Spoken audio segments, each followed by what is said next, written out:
une autre vidéo, nous avons vu les bases de la mesure en mécanique quantique. Pour approfondir cette question, nous allons voir aujourd'hui quelques conséquences de la mesure en mécanique quantique à l'aide d'exemples sur la réduction du paquet d'ondes. Je vais vous rappeler les résultats fondamentaux. Lors d'une mesure d'un observable A, on va s'intéresser à deux quantités, les fonctions propres, psi alpha de x, et les valeurs propres associées à alpha. Les trois résultats que nous avons obtenus sont les suivants. Une mesure de l'observable A ne peut donner que l'une des valeurs propres de cet observable, c'est-à-dire les valeurs A alpha. Une mesure de l'observable A va donner une des valeurs propres A alpha avec certitude, dans le cas unique, c'est-à-dire si et seulement si, la fonction d'onde est la fonction propre de l'observable A, notée psi alpha de A. On va être donc certain d'observer la valeur A alpha si nous sommes avant la mesure dans l'état psi alpha de A. Une des conséquences de ce deuxième résultat, c'est que après la mesure, l'état va être projeté dans un nouvel état, et nécessairement l'état propre psi alpha de x. En effet, pour la cohérence de la théorie, si on veut faire deux mesures successives très rapprochées sur la même particule, si après la première mesure on a trouvé la valeur A alpha avec certitude, juste après qu'on répète cette mesure, la cohérence de la théorie nous impose de trouver A alpha également, c'est-à-dire d'être dans l'état propre psi alpha de x. Le changement d'état lors de la mesure s'appelle la réduction du paquet d'ondes. Je vais représenter ici une fonction d'onde quelconque qui oscille en fonction de la position.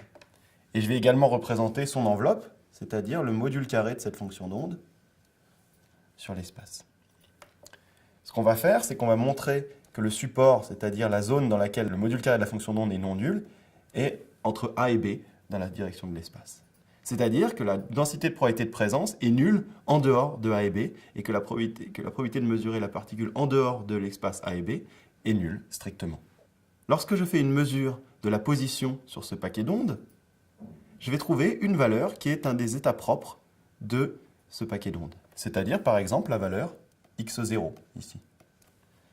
Si je représente l'état après la mesure, le module carré de cet état, je vais trouver donc un pic de Dirac à la valeur x0. De manière certaine, j'ai ma particule à la position x0 qui se trouve bien entre A et B. C'est ce qu'on appelle, lorsqu'on fait une mesure de x, la représentation position. J'ai de manière certaine ma particule à la position x0. Le paquet d'ondes qui était étalé entre A et B est maintenant réduit uniquement à un pic de Dirac à la position x0. C'est ce qu'on appelle la réduction du paquet d'ondes. Je vais maintenant insister sur cette question pour voir le lien avec la dualité onde-corpuscule. J'ai représenté à nouveau une fonction d'onde et son module carré associé, et je vais faire à nouveau une mesure de l'observable x. Lorsque je mesure l'observable x, nous venons de voir, j'obtiens un pic de Dirac à une position donnée. On peut se demander à quoi ressemble la fonction d'onde dans la représentation impulsion, c'est-à-dire en faisant la transformée de Fourier de cette mesure. La transformée de Fourier d'un pic de Dirac est une onde plane. Ma fonction d'onde ici, en représentation impulsion, est une onde plane. Si je prends le module carré de cette fonction d'onde, je trouve une constante sur tout l'espace, mais cette fois, c'est l'espace impulsion. Je peux évidemment faire l'inverse, faire une mesure de l'impulsion. Si je fais une mesure de l'impulsion dans les deux espaces, une mesure de l'impulsion dans l'espace impulsion va me donner un pic de Dirac à la position P0. Si je fais la transformée de Fourier, je vais obtenir de la même manière une constante pour le module carré de la densité de probabilité de présence dans l'espace position. Quelle est la conséquence de cette relation de transformée de Fourier? On voit donc qu'une mesure en représentation position me donne une particule bien localisée dans l'espace à la position x0.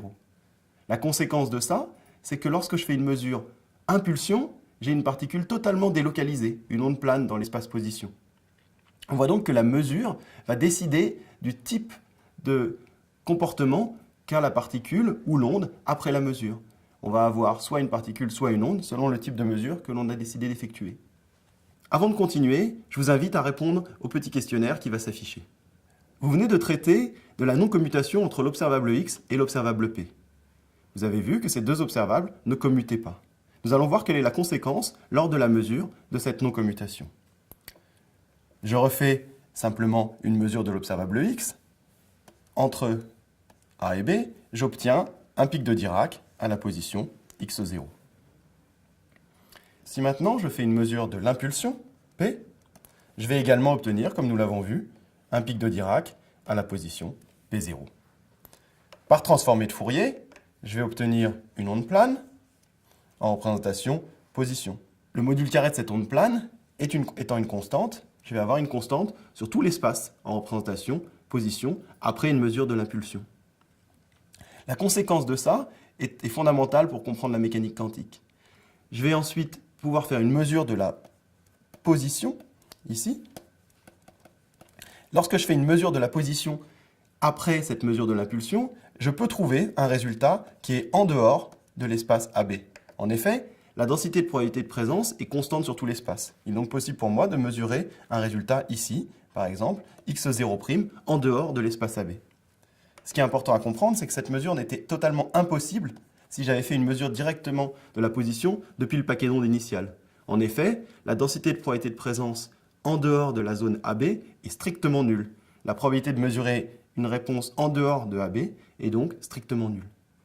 On voit donc que l'ordre des mesures importe sur le résultat obtenu. Il n'aurait pas été possible de se trouver ce résultat-là si on avait fait une mesure directement de la position. C'est un résultat fondamental de la mécanique quantique. Si vous avez deux observables qui ne commutent pas, l'ordre des mesures est essentiel pour les résultats obtenus. Inversement, si vous avez deux observables qui commutent, et nous le verrons plus en détail lors de ce cours, il est possible de trouver une base propre, commune, à ces deux observables. La conséquence de ça est simple. Puisqu'il existe une base propre commune, il existe des vecteurs propres communs, et donc lors d'une mesure du premier observable A, on obtiendra un état propre de cet observable. Cet état propre étant également un état propre de B, la mesure de cette deuxième observable sera un résultat certain.